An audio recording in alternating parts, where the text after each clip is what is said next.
नमस्कार दोस्तों, स्वागत है आपका मेरे चैनल देवी में। इसमें एनजीओ, ट्रस्ट और स्टार्टअप खोलने और चलाने संबंधी वीडियो देखने को मिलेंगे। Let's enjoy this video. अगर आप खुद का एनजीओ या रजिस्टर्ड कंपनी खोलने का मन बना रहे हैं तो ये लेख आपके लिए लाभकारी जरूर सिद्ध होगा। भारतीय कानून के अनुसार लाभ निरपेक्ष एक धर्मार्थ संस्थाओं का पंजीकरण सोसाइटी, ट्रस्ट व प्राइवेट लिमिटेड लाभ निरपेक्ष कंपनियों या सेक्शन 25 कंपनियों के रूप में होता है। ये लाभ निरपेक्ष संस्थाएं स्वतंत्र रूप से काम करती हैं तथा इसका संचालन बोर्ड ऑफ ट्रस्टी, संचालन परिषद व प्रबंध समिति के हाथों में रहता है। संस्था खुद सदस्यों व उनकी भूमिकाओं को चुनती है। वित्तीय लाभ प्रदान करने की अनुमति नहीं है, अतः ये संस्थाएं अपने सदस्यों के अलावा अन्य सभी लोगों की मदद करती हैं और इसी वजह से इन्हें लाभ निरपेक्ष संस्थाएं कहा जाता है। एक ट्रस्ट कैसे शुरू करें?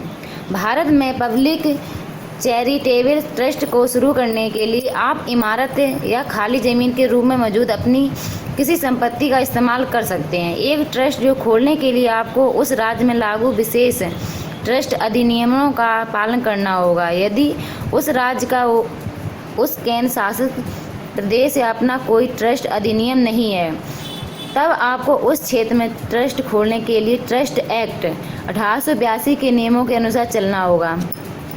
ट्रस्ट हीड एक पब्लिक चैरिटेबल ट्रस्ट का सबसे महत्वपूर्ण अंग है तथा उसमें ट्रस्ट के लक्ष्यों सहित अन्य संचालन संबंधित जानकारी भी होनी चाहिए। इसके अलावा ट्रस्ट हीड में ट्रस्टियों की अधिकतम व न्यूनतम संख्या व उनकी नियुक्ति व कार्यालय से हटाया जाने के कारण भी दर्ज होना चाहिए।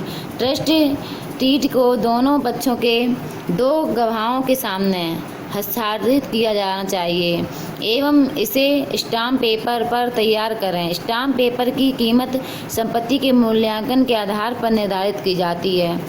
आमतौर पर एक ट्रस्ट में 2 ट्रस्टी होते हैं एवं यह प्रबंधक मंडल का गठन करते हैं। यदि आप ट्रस्ट खोलने की इच्छा रखते हैं तो ट्रस्ट के सत्यापन के लिए आपको उसी राज्य के अधिकार क्षेत्र के दफ्तर में पंजीकरण के लिए आवेदन फॉर्म जमा करना होगा। आवेदन फॉर्म में निम्नलिखित विवरण शामिल होने चाहिए: ट्रस्टियों के नाम, हलफनामा, पंजीकरण शुल्क एवं ट्रस्ट की संपत्ति के मूल्य के आधार पर 3 रुपये में से 25 रुपये के बीच हो सकती है। 2 रुपये का कोर्ट फीस स्टाम्प, उत्तराधिकार के बारे में जानकारी, सहमति पत्र। फिर आवेदक को क्षेत्रीय कार्यालय के अधीक्षक, चैरिटी आयुक्त, क्षेत्रीय अधिकारी व लेखा पत्र प्रमाणकारी के सामने आवेदन फॉर्म पर हस्ताक्षर करने होंगे।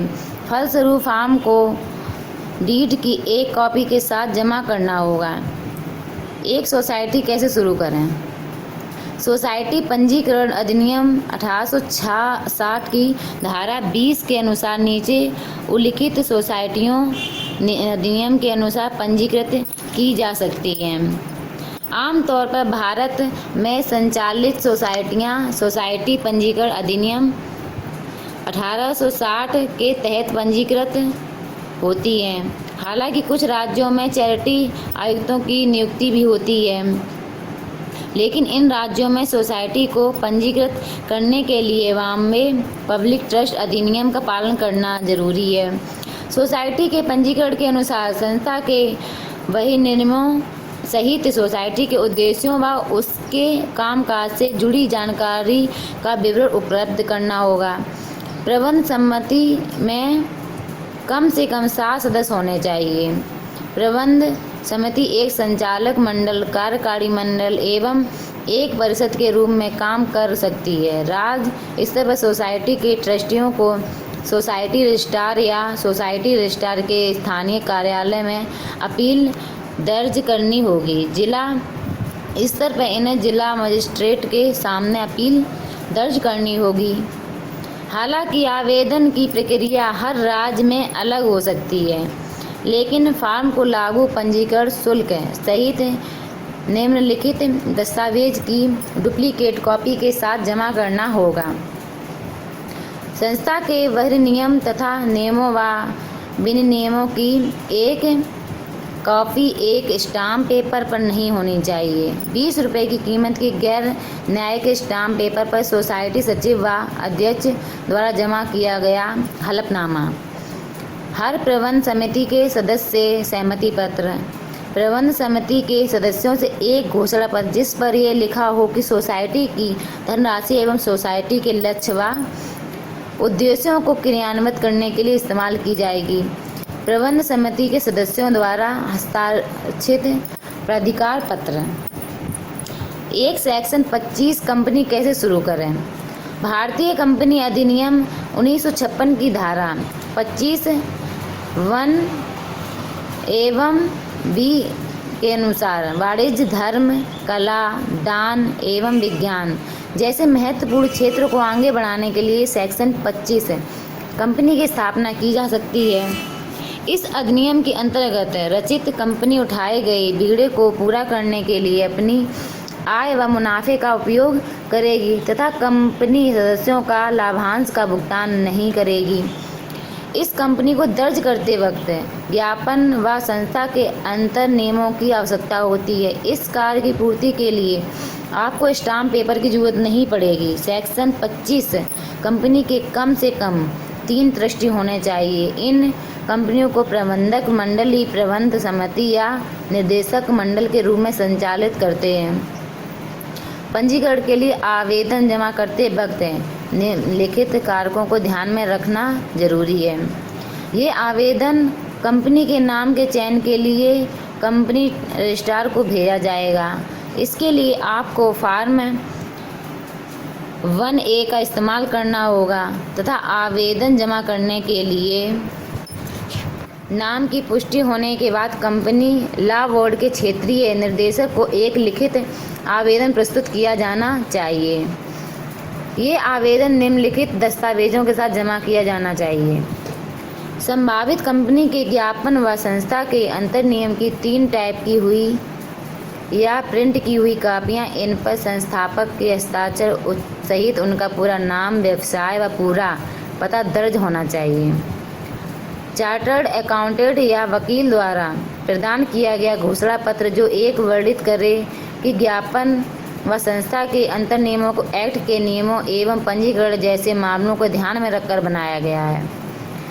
संस्थापकों के नाम, कार्य विवरण व पते को सूचीबद्ध कर 3 कापियाँ। यदि संस्थापक एक फर्म है तो फर्म के सभी सहभागियों का विवरण प्रदान करना होगा।